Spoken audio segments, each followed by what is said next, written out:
podríamos hablar pues de las otras formas en que se niega esa tercera raíz, porque por medio de las disciplinas pues se invisibiliza totalmente el hecho de que hubo presencia Claro. africana en El Salvador. ¿Y qué otras formas se invisibiliza eso o se niega esa tercera raíz en su país? Yo creo que, bueno, eso es una de las preguntas, digamos, más interesantes de poder contestar en el caso salvadoreño. ¿Por qué? Porque también hay que decirlo. Yo en uno de el primer segmento decía que El Salvador es la unión de Sonsonate con la Intendencia de San Salvador, ¿verdad? Y forman El Salvador actual.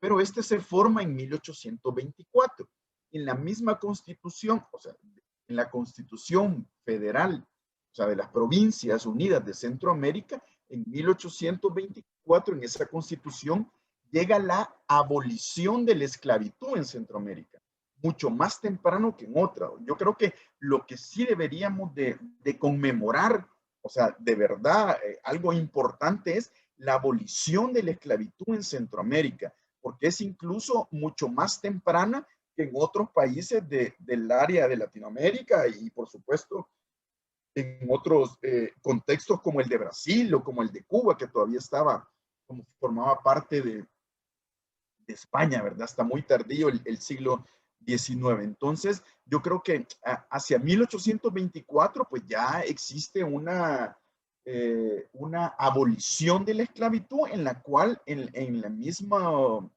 en el mismo documento dice que se debe de pagar, ¿verdad? Hay una indemnización para los dueños de la gente esclavizada y obviamente ese es un proceso largo. Los mismos curas, algunos de los curas como José Simeón Cañas, que es quien lleva a moción esta abolición de la esclavitud y quien podríamos llamar, si ustedes quieren, ¿verdad? El padre de la abolición de la esclavitud en Centroamérica, pero bueno, eso quizás como es salvadoreño el cura se oiría muy nacionalista, pero yo estoy fuera de eso, ¿verdad? Pero lo que le quiero decir es porque él también tenía esclavos, entiendo yo, ¿verdad? He estudiado una hacienda de añil que él tenía, justamente, era un añilero, ¿verdad? Como los de su élite. Pero algo muy importante es que y justamente en 1824, cuando se da la abolición de la esclavitud en Centroamérica, digamos que viene una nueva mirada, ¿verdad? Pero esa nueva mirada de Centroamérica es una mirada de Provincias Unidas que, bueno, no llega más allá de las interminables guerras de la Federación, ¿verdad? Hasta 1840 más o menos, que tiene que ver todo esto. Y ya en el 41, 1841, El Salvador ya es, digamos, de alguna manera autónomo, ya no pertenece a estas provincias como tal, luego de que se fragmenta lo que quedaba de esa unión centroamericana, en donde hay una participación también en esas milicias, en los ejércitos centroamericanos que peleaban. Yo recuerdo entre 1825 y 1841, el Estado salvadoreño participó en 40 guerras, ¿verdad? Con diferentes actores allí y solo superado por Guatemala en 50. Solo imagínense el desgaste en ese tiempo, el desgaste social, económico, de todo lo que se imaginen político. Entonces, a partir de ello hay una nueva, digamos, generación de centroamericanos que obviamente ya han dejado de ver hacia España hace mucho tiempo y están viendo hacia las nuevas potencias, en este caso en Inglaterra, ¿verdad? Con su ferrocarril, con los vapores, con los barcos de vela y vapor que van en esta cuestión híbrida y luego con los vapores. Y es a partir de ahí que hay una nueva visión, una visión más a ver a Inglaterra y luego, unas décadas después también, una visión de ver hacia Francia, ¿verdad? O sea, una visión afrancesada. En ese sentido, como yo les decía, el afro-salvadoreño y el africano, el afrodescendiente que había venido como como persona esclavizada y luego había quedado espacio, en el espacio hispano, se desarrolló en ese espacio. Yo creo que eso también hay que tomarlo en cuenta, porque al desarrollarse en ese espacio es también el trato, ¿verdad? Porque no es lo mismo escuchar al intendente de San Salvador de 1807 una descripción sobre los mulatos que en 1916 a un liberal salvadoreño, ¿verdad? Sobre los zambos, por ejemplo. Es una cuestión contradictoria. De hecho, ¿cómo se llama? El intendente de San Salvador hace 1807 describe a los mulatos y a las mulatas como gente muy guapa, muy bella. O sea, le da una connotación de alguna manera positiva, diferente a como viene luego, ¿verdad? Pero resulta que, como ocurre en la mayor parte de los países de Centroamérica, por lo menos en el caso de Guatemala, El Salvador y Costa Rica, hacia la década de 1870, con la llegada de la segunda época liberal del siglo XIX, hay obviamente un cambio de paradigmas, ¿verdad? Un cambio de paradigmas, llevan toda esta línea liberal, de estos preceptos liberales. Entonces, dentro de estos preceptos liberales de la modernidad, de, del ente civilizador, del mirar hacia Inglaterra, del mirar hacia Francia, del ser un ciudadano moderno de este espacio, lo que hacen es homogenizar a todos. Entonces, en esa homogenización, lo que hacen es excluir a los que se muestran como diversos, ¿verdad? Entonces, obviamente, en los discursos, que eso ocurre también en Costa Rica y en Guatemala, probablemente en algunos casos más radicales que en otros. Conozco los casos de Guatemala y El Salvador y sí tienden a hacer reformas liberales más radicales, ¿verdad? O sea, tienden a hacer reformas en las cuales, por ejemplo, había que dejar de ser indígena, de vestir, de calzar, de hablar tu lengua materna, de parecer indígena para ser un ciudadano moderno de un Estado nacional o de un Estado-nación moderna. Lo mismo el ser mulato, el ser afrodescendiente. Había que dejar de ser afrodescendiente para ser moderno. O sea, si vos tenés algún rasgo de tu lengua que hace 100 años todavía la hablabas, el Angola, ¿verdad? La lengua de Angola, tenés que dejar de serlo. Entonces, el nuevo ciudadano, porque obviamente no era ciudadana, la ciudadana ni siquiera votaban en ese aspecto, no tenían, o sea, ciudadanía como tal. El nuevo ciudadano, o por lo menos la ciudadanía era diferente, el nuevo ciudadano tenía que ver con ese ser moderno, con dejar de ser indígena, dejar de ser afrodescendiente, y obviamente esto no ocurre solo en El Salvador ni solo en Centroamérica, ocurre en todos la construcción de los estados nacionales de Latinoamérica, de Hispanoamérica, como bien lo sabemos, ¿verdad? Entonces, hay una cosa muy importante, porque en el caso de El Salvador, todavía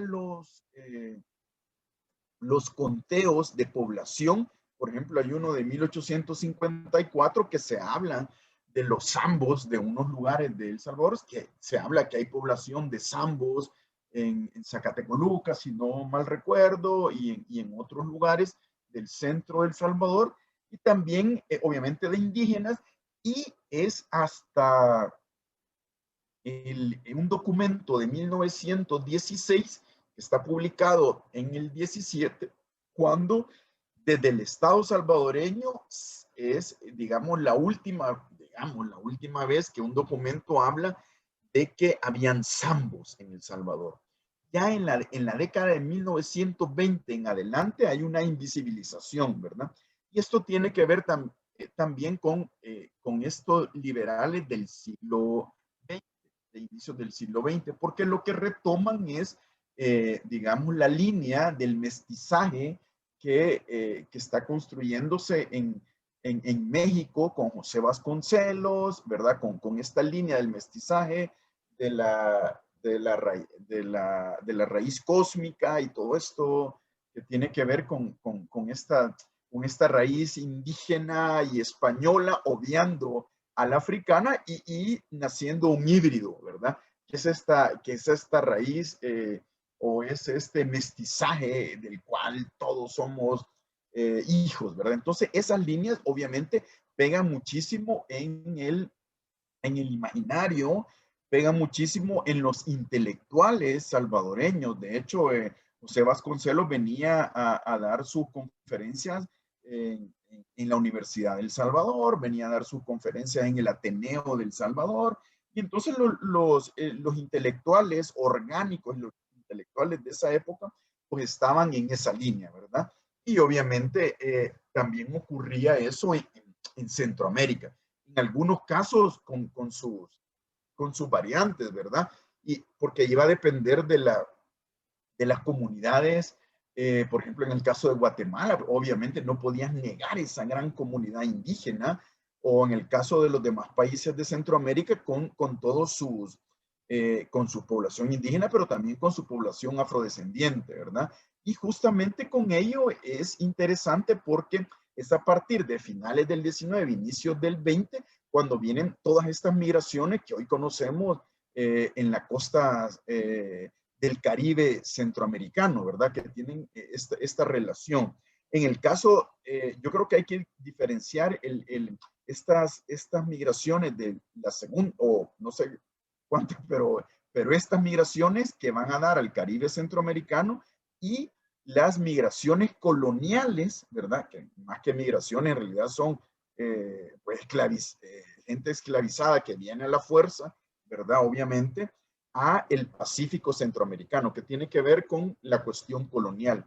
Entonces, como les digo, hacia 1920 el Salvador se constituye como un país mestizo, ¿verdad? Como un país mestizo en el cual sí hay un mito de origen que nace en la batalla entre el conquistador, digamos, español y los indígenas que habitaban este espacio. Y ahí es donde hay una invención de un personaje que se llama Tlacat, que es una invención como las tradiciones inventadas, estas que nos dice muy bien Eric Hobsbawm, y a partir de ello se va creando un mito de que en El Salvador no hay ni hubo negros, literalmente, ¿verdad? La ley de migración de 1933 nos habla en uno de sus artículos de la prohibición de la llegada a El Salvador de negros, lo dice así, negros, chinos, húngaros o rumanos, ¿verdad? Luego también, obviamente, sirios, palestinos o llamados turcos, ¿verdad? Y bueno, una serie de personas que eran no gratas, ¿verdad? En este país. Como le decía, bueno, también hay algunos datos que nos hemos encontrado con lo de la construcción del ferrocarril, que algunos técnicos que venían con unos ingenieros ingleses tenían que acceder a El Salvador desde Guatemala y se perdía un permiso especial. ¿Por qué?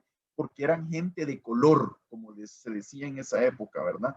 Eran gente de color y tenían que tener un permiso especial para poder ingresar y para poder salir. Entonces, con toda esta construcción, obviamente desde la academia, desde los intelectuales orgánicos, desde el Estado entendamos no solo la gente que gobierna como tal, sino que las instituciones, una de las mayores instituciones más fuertes en un Estado es la institución del Ministerio de Educación, o sea, quien nos forma a todos desde pequeño, te van negando algo o te van diciendo que algo existe.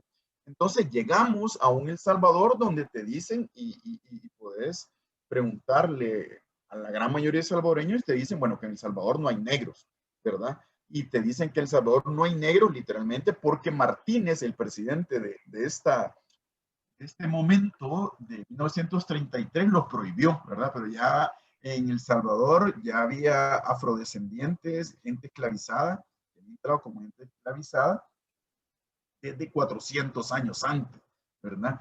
Pero obviamente la educación, digamos, la instrucción pública lo negó durante todo el siglo XX, incluso entrado el siglo XXI, desde el Estado salvadoreño en 2005 ante la Comisión de la Erradicación de la Discriminación y Racismo, no, la CER, ¿verdad? Ante la CER, el Estado salvadoreño en uno de sus postulados dice que en El Salvador no hay, literalmente, en El Salvador no hay negros porque no tenemos costa atlántica, ¿verdad?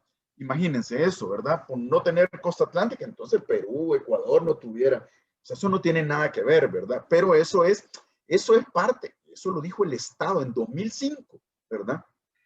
Y obviamente se puso un reparo ante eso. Se puso un reparo ante eso porque hay comunidades afrodescendientes en El Salvador. Una de las cosas importantes es que durante todo el siglo XX, por ejemplo, en el censo de 1930, se pusieron gente, decía gente de color, llamándose así a la gente afrodescendiente, se ponía gente de color, pero a los que fueran extranjeros, ¿verdad? O sea, eran gente de color extranjero, algún norteamericano que vivía aquí o algún, no sé, ¿verdad? Pero eran extranjeros. Luego, en el otro censo que se hace en 1950, ya todos los salvadoreños y salvadoreñas somos mestizos, ahí no hay distinción, ¿verdad?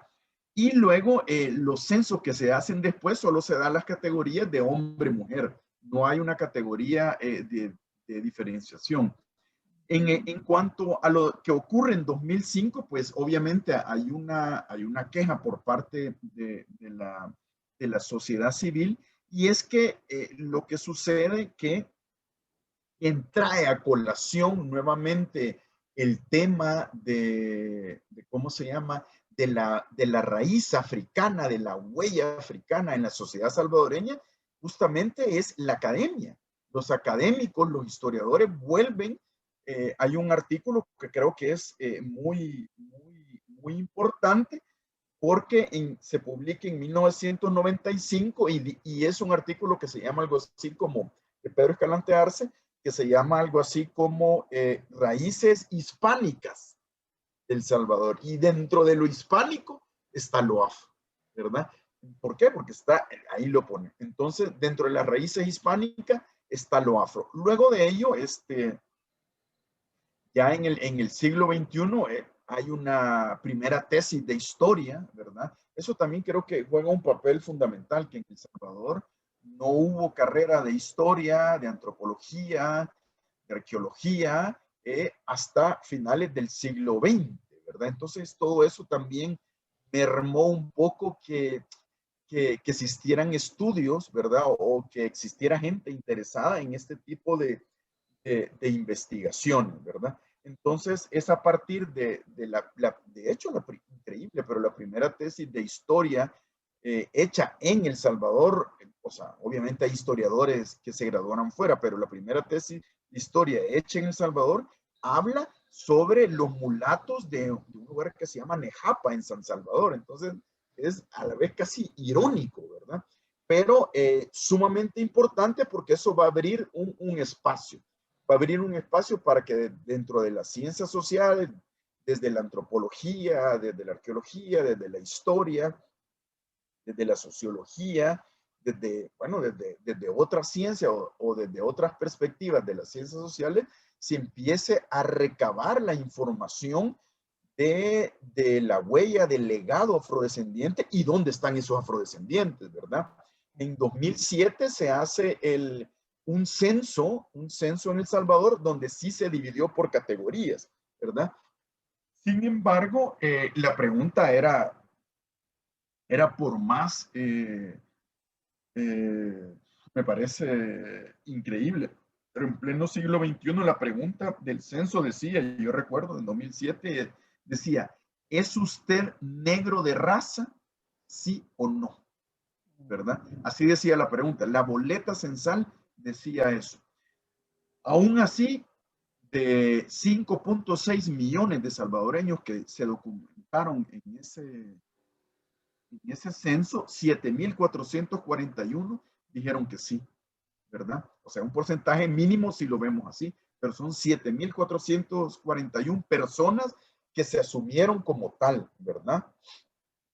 Se asumieron como tal en una desventaja, porque si a vos te dicen en una sociedad que el ser indígena, que el ser negro, que el ser afrodescendiente o como quieran llamarle, es ser malo, es ser negativo, y todavía venís y decís que sí lo sos, o sea, es parte de esa resistencia, a que tus raíces, a que tu herencia muera, ¿verdad? Justamente en 2011, cuando se empieza a conmemorar el decenio de los afrodescendientes, un grupo de académicos nos unimos, hacemos una investigación justamente en 2011 con la colega Marielba Herrera, y bueno, es cuando se documentan estas prácticas de santos negros, ¿verdad? Como San Benito de Palermo, y ahí empezamos a ver que se nos abre como una caja de Pandora, que más que se nos abre una caja de Pandora, nos explota y nos dice, hey, aquí estamos, aquí hemos estado, estamos en los censos, estamos en los documentos, estamos en la cultura material, estamos en la representación, estamos en la tradición, estamos en la gastronomía, estamos en todos lados, incluso estamos en la, ¿cómo se llama? En los nombres de sus lugares. Estamos en los apellidos, ¿verdad? Hay una serie de apellidos en El Salvador que hay gente, mucha gente que se apellida Mulato, ¿verdad? Y otro tipo de apellidos que tienen que ver con esa tradición, digamos, afrodescendiente colonial. Entonces, está ahí, ¿verdad? Entonces, luego de que sucede eso en 2011, pues también con otro colega que ha estudiado, que su tesis de maestría fue sobre la participación de un grupo denominado Panunes, ¿verdad? Panunes, de un lugar que tiene que ver en el levantamiento que ocurre en 1932, que es un levantamiento de indígenas, pero que también es un levantamiento en donde apoyan este grupo de afrodescendientes de un lugar que se llama Tiquisaya.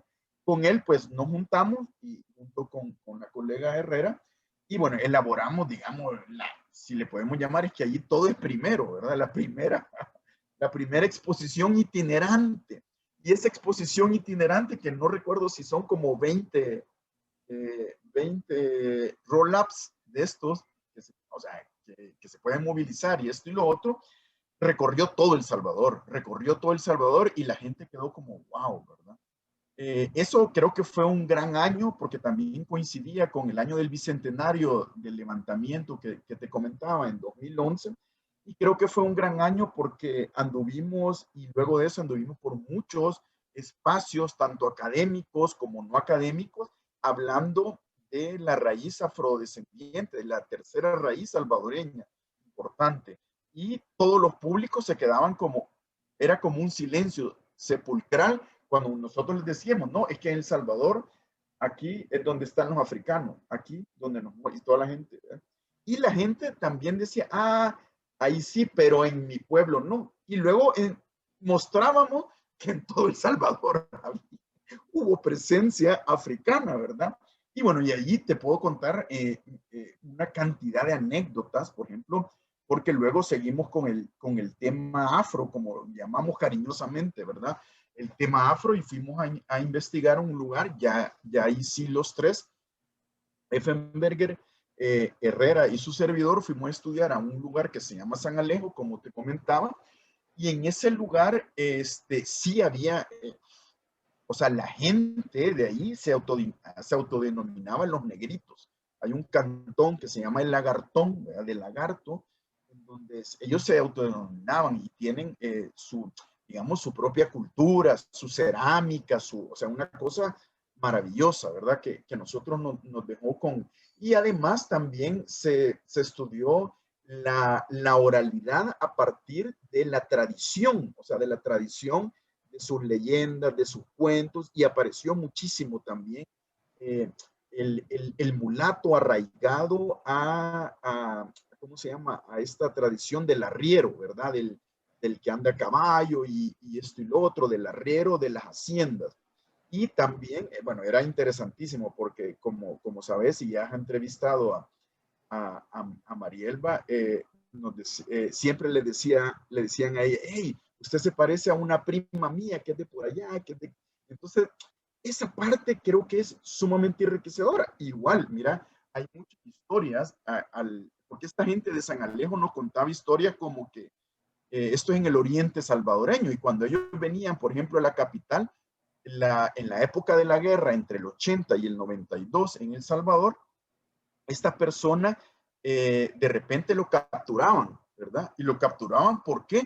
Porque pensaban que era un cubano que venía a apoyar a la guerrilla y que era un guerrillero cubano, ¿verdad? Dice que hoy ya dejó de pasarle eso, pero hoy ya no lo capturan, pero siempre le preguntan si es algún jugador colombiano de fútbol o un jugador de X lugar. Entonces, con esto lo que yo quiero decir es que el salvadoreño la negritud se lo da al otro, o sea, es cuando la negritud se lo transportas al otro, el otro es el negro, pero no yo, ¿verdad? Entonces, toda esa serie de cosas son importantes. Yo siempre cuento esta anécdota porque a mí de verdad me encanta, porque es reafirmar lo que sabemos como académicos, pero reafirmarlo con la gente digamos, que no está metida en esto, ¿verdad? Yo le contaba a una amiga mía y le decía, bueno, mira, vos tenés todos los rasgos históricos y lo que vos querrás de afrodescendiente, vos sos una afrosalvadoreña. Y ella me creía, pero no así tan, ¿verdad? Y entonces ella luego tiene un viaje a New Orleans, a Estados Unidos, a Nueva Orleans, ¿verdad? Y cuando regresa me dice, tenés razón, no sabes cómo me identifiqué. Cuando me vi con los otros, me vi con lo otro, se identificó, ¿verdad? Y eso sucede mucho con la diáspora salvadoreña. Solamente en Estados Unidos hay 3 millones de salvadoreños, de 6 que estamos acá, ¿verdad? Esa diáspora también se ha identificado con su, digamos, con su herencia africana al verse con nosotros. Al verse con nosotros dicen, me parezco más a este de acá que al otro salvadoreño que está, o sea, eso es interesante, ¿verdad? Pero ese es como el descubrimiento, el cual es un proceso. Obviamente nosotros estamos acá para estudiar la fuente, para analizar la fuente, para hacer la investigación, pero aunque estas son anécdotas, yo creo que ayudan también a la comprensión, ¿verdad? A la comprensión. Como te digo, luego del censo de 2007, pues pasa esto de que hay 7.441 personas que se declaran, como dice el censo, negros de raza, y a partir de eso hay una, digamos,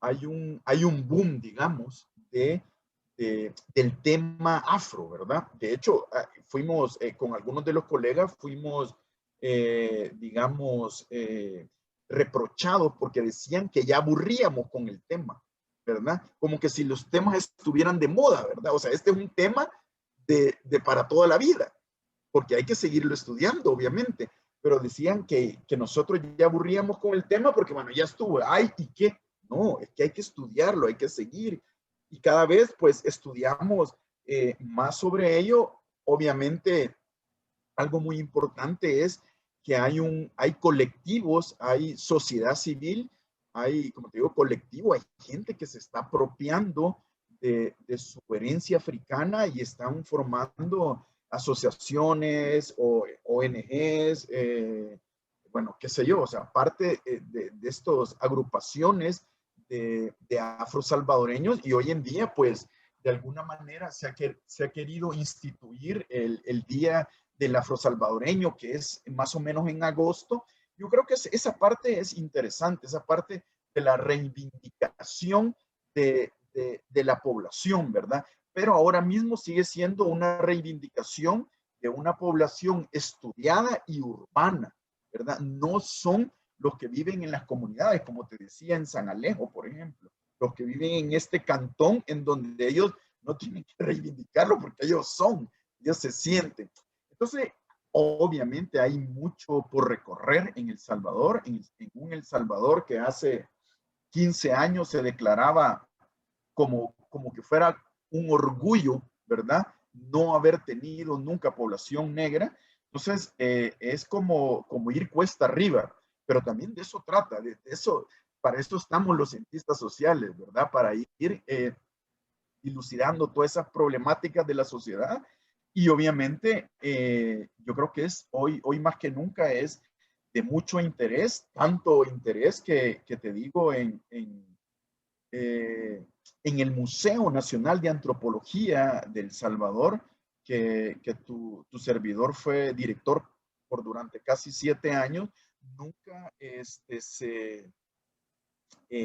nunca se llevó a cabo el tema africano, el tema afro-salvadoreño, ¿verdad? Y justamente nosotros llamamos un programa académico que se llama el Museo Académico, el MUN Académico. Y obviamente el primer foro fue sobre los afrosalvadoreños, ¿verdad? Y de hecho ahora mismo entiendo que pues es algo de lo que dejamos ahí para que pudiera continuar. Ahí se está llevando a cabo digamos, la formulación, la construcción o el montaje más bien de una exposición permanente sobre pueblos originarios y afrodescendientes del Salvador, ¿verdad?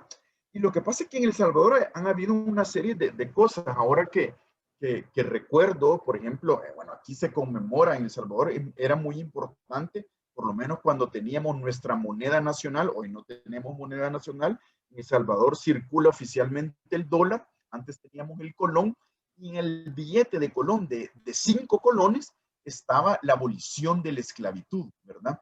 Pero la abolición de la esclavitud vista desde un artista chileno que se llama Vergara y Ahumada, y él sí pintó a los africanos, porque él sí entendió que la esclavitud era de los africanos. Sin embargo, los autores salvadoreños, hay un mural muy famoso de un autor salvadoreño que representa la abolición de la esclavitud con el mismo personaje, José Simeón Cañas, pero en lugar de africanos pone a indígenas, ¿verdad? ¿Por qué? Bueno, esto lo hizo en los años 60 del siglo XX, en donde la narrativa en cuanto a lo africano era eso, ¿verdad? En cuanto a la esclavitud era eso. Así que, como te digo, hay muchas cosas de qué hablar. Y igual, como te digo, en El Salvador, bueno, hemos producido algunos, o más bien, más que producir, hemos estado en algunos, digamos, documentales que creo que son importantes poder ver si querés para reforzar. Hay algunos compilados de libros, hay varios artículos sobre ello, porque sí es una situación un tanto sui generis, ¿verdad? Porque venimos de no es lo mismo invisibilizarlo, decir, bueno, están ahí, pero no lo quiero ver, que decir negarlo, no existen. Eso es un proceso diferente. Y entonces, por eso ese proceso es un tanto hacia arriba, pero es interesante porque te das cuenta, por ejemplo, en la literatura durante el siglo XX siempre se habló de algún personaje negro, de algún personaje africano, ¿verdad? También la literatura tiene mucho que decir, o sea, hay como algo como escondido ahí, ¿verdad? Y lo mismo en la pintura y en este tipo de cosas, pero como te digo, bueno, ahora mismo lo que vamos es a seguir estudiando eh, todos estos hechos históricos o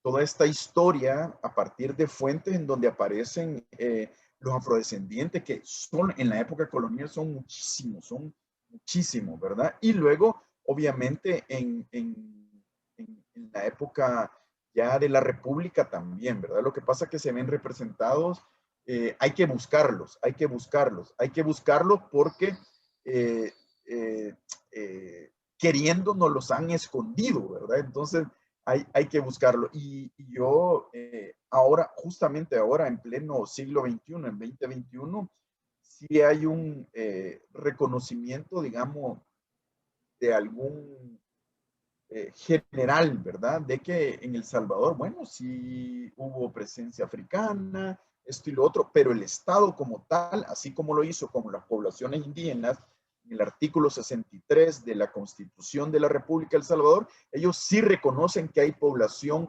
indígena en El Salvador, no así hay un reconocimiento en cuanto a lo africano, a lo afrodescendiente, aunque por ejemplo, la Dirección de Interculturalidad del Ministerio de Cultura, sí, obviamente conoce y habla y están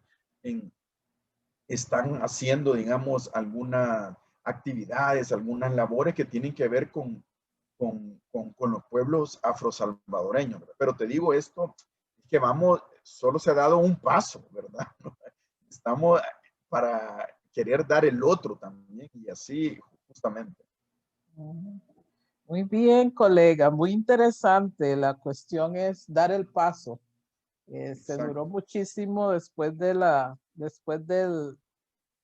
que categorizaran a los afros como zambos, hasta, como usted ya lo comentaba, después de la época de la República, ¿verdad? Hay tenemos a lo mejor allá en El Salvador también, nunca es tarde cuando la dicha es buena, ¿verdad? Sí. La dicha es buena que se esté reconociendo, ¿verdad? Esa raíz, como dicen ustedes, esa tercera raíz y su contribución, muy importante. Muchísimas gracias por compartir con nosotros todo esto, es muy rico, muy importante. A la orden, doctor. Y estoy segura que será de mucho provecho para los que no sabíamos que en realidad había afros en El Salvador. Claro que sí, ¿verdad? Estamos a la orden. Muchas gracias por la invitación y justamente ahí pueden googlear donde hay varios artículos y libros que se han editado últimamente sobre el tema de afrosalvadoreños o afrodescendientes en El Salvador, ¿verdad? Thank you. Ok, gracias. Somos voces de la historia, sangre, tinta y papel.